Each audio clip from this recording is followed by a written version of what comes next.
Halo rekan-rekan mahasiswa semua, ketemu lagi dengan saya, Ina Melati Indartoyo. Saya adalah Faculty Member untuk Global Business Marketing.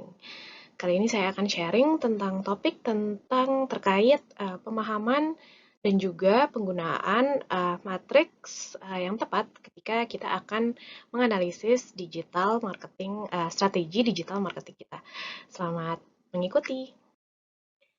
Tujuan utama dari topik kita kali ini adalah kita bisa mengidentifikasi kira-kira digital marketing analytics itu seperti apa. Ini merupakan sambungan dari topik kita sebelumnya, dan juga nantinya kita bisa menjelaskan kira-kira komponen dari digital analytics apa ya, dan juga terkait matriks-matriks yang bisa digunakan untuk menganalisis strategi digital marketing kita.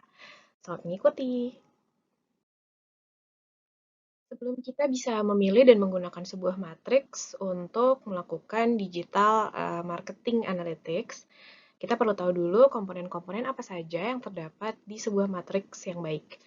Di dalam matriks yang baik, kita harus memiliki 3 komponen utama, yaitu behavior.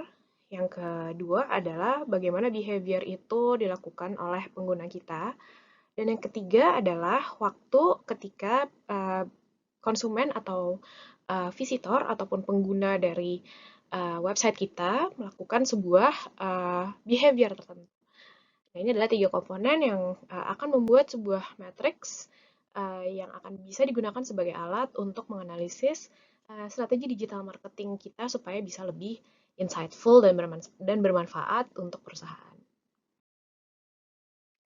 Oke, sekarang saatnya membuat framework untuk menghitung atau mengukur seberapa efektif strategi digital marketing kita. Kira-kira komponen apa saja yang harus ada di dalam framework untuk mengukur efektivitas dan efisiensi strategi digital marketing yang kita bikin? Nah, yang pertama adalah terkait KPI, di mana KPI ini harus sesuai dengan objektif yang ditetapkan oleh perusahaan. Kemudian yang ketiga adalah matriks yang harus dipersiapkan untuk mengukur KPI apakah sudah sesuai dengan objektif atau belum. Nah, terkait dengan KPI, ada beberapa macam tipe KPI yang harus dipilih nih, harus disesuaikan oleh uh, keadaan atau kondisi dan juga tentu saja tujuan yang ingin dicapai oleh perusahaan dalam membuat sebuah strategi pemasaran.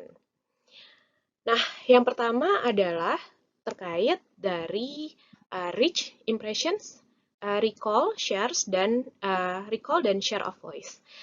Nah, ini kalau kita mau mencapai KPI ini, maka apa saja tujuan yang ingin dicapai?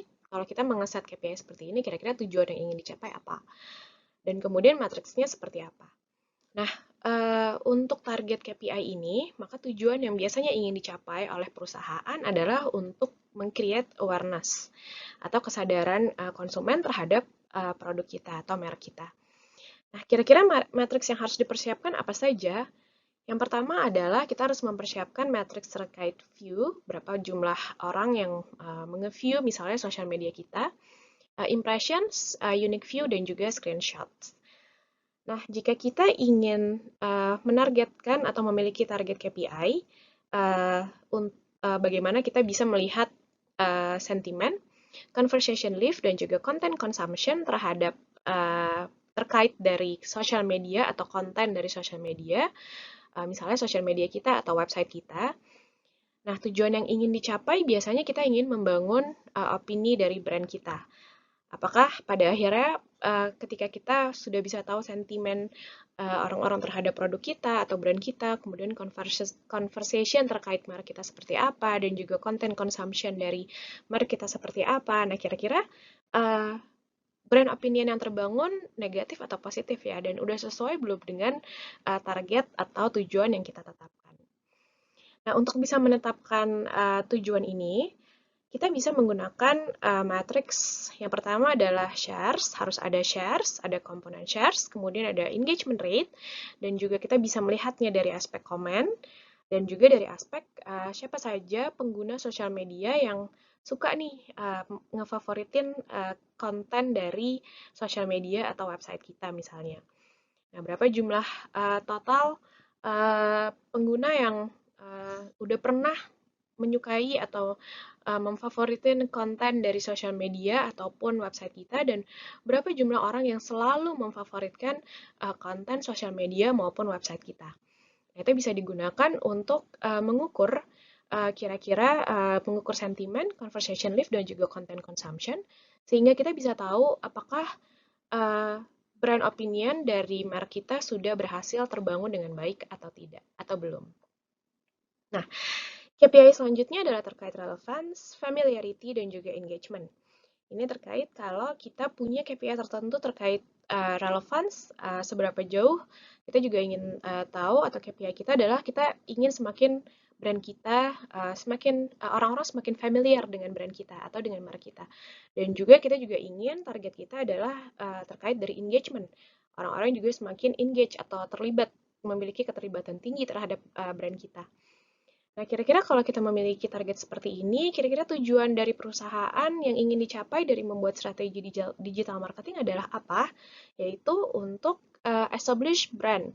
Kita ingin mempertahankan brand kita nih, posisi brand kita ataupun opinion orang-orang terhadap brand kita. Biasanya brand-brand yang udah established biasanya sudah memiliki brand opinion yang positif di kalangan konsumen.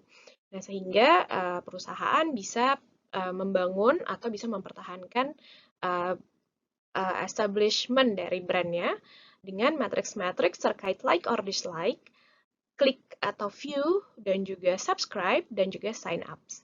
Nah, ini adalah matriks-matriks yang harus dikelola oleh perusahaan jika perusahaan ingin mengetahui nih kira-kira ingin mencapai tujuan establishment dari brandnya mereka atau brand kita.